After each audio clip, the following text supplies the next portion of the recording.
You see that? Jesse's got a rock. How's everyone doing today? It is Clay here with Just Add Water, and today we are out in Plymouth, Iowa, which is super north. Pretty much we're in Minnesota. But today we're working on a pretty cool project. It's a pre-existing pond that has a stream back behind it. They used to have their pump sit down in the creek, have it run up here, fill up the pond, and then have it just cycle back down and just do that loop. But they decided they wanted some more waterfalls towards the house and a better biological filter. So we are hooking up a skimmer and a biofall, and we'll be putting about a 2 to 3 foot stream, about 18 inches of elevation, give or take, starting about there and ending in the pond. So that way it'll be back towards their house, so they'll have a nice little view. We'll be abandoning the old stream over here, so we'll have to get that sliced, backfilled, brought up so that it's no longer a low spot.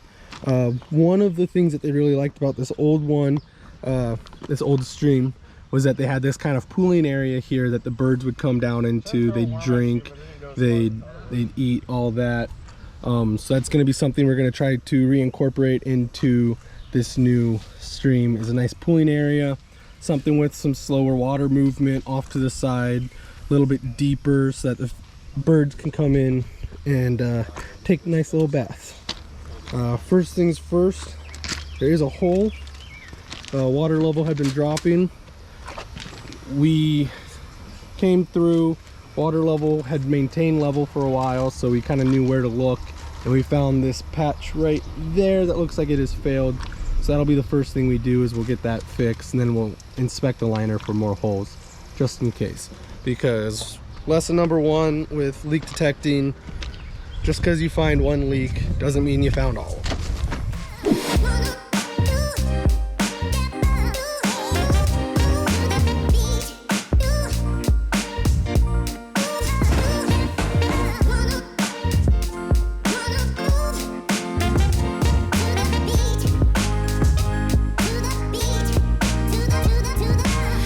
Sometimes when you're digging holes, you run into the darndest things. Stuff like this, rusty old metal, not something we want anywhere near the feature. I'm up to date on my tetanus, otherwise I wouldn't be touching this, because there's some pretty pointy bits, edges, all that might put holes in the liner, all that.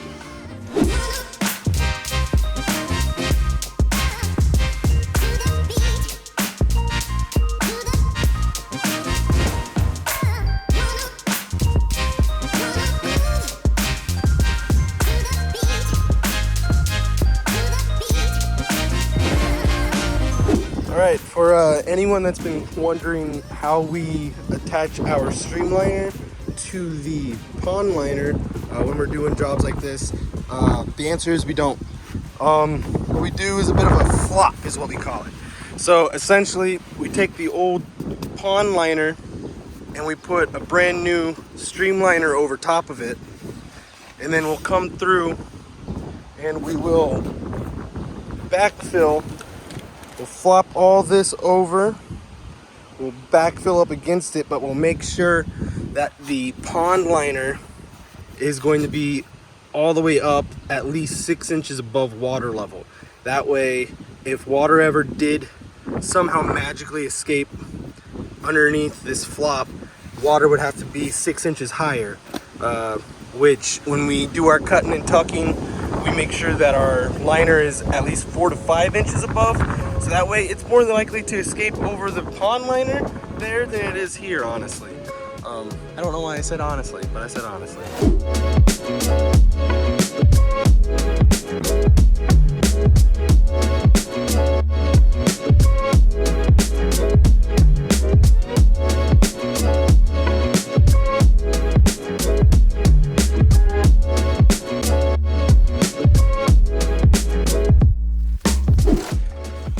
Alright, we are all finished up out here in Plymouth, Iowa. I have to apologize for the major lack of footage. Us pond builders don't live quite as glamorous of a lifestyle as we make it out to be. We run into issues too, like cameras dying and trucks going kaput on your way home and tires popping when you get to the job site. So in case you didn't pick up on that, all three of those happened. So we've kind of just been busting our humps trying to get this taken care of. We are 2 hours away from our shop, so we wanted to make sure it got done today, and it got done 2-hour standards. So to make sure that that happened, I kind of put the camera down and didn't get as much footage. But you guys at least get to see the best part. We got it all planted all the way out to here, got mulch in, skimmer's looking good. We've ran it, we've tested everything, it's holding water. I mean, that's all you can really ask for. But one of the things that they had requested was a nice little pooling area for the birds to come in and drink, because their old stream used to have a pooling area and they loved watching the birds. So we made sure we got that. That's what this is. Got some creeping jennies that'll come down and kind of soften up those edges. Little corkscrew there, some hydrangeas, all that. Last minute thing we had to do because we had to reposition the biofall. We were gonna have it around here, but that's a little too close for comfort to that burn pit. So we moved it over, but because of that, there's a bit of a drop off. So we had to build this luxurious retaining wall here for a bunch of guys who normally work with round rocks and try not to stack them vertically. I think we did a pretty good job on that. But got a couple lights installed. We are all wrapped up.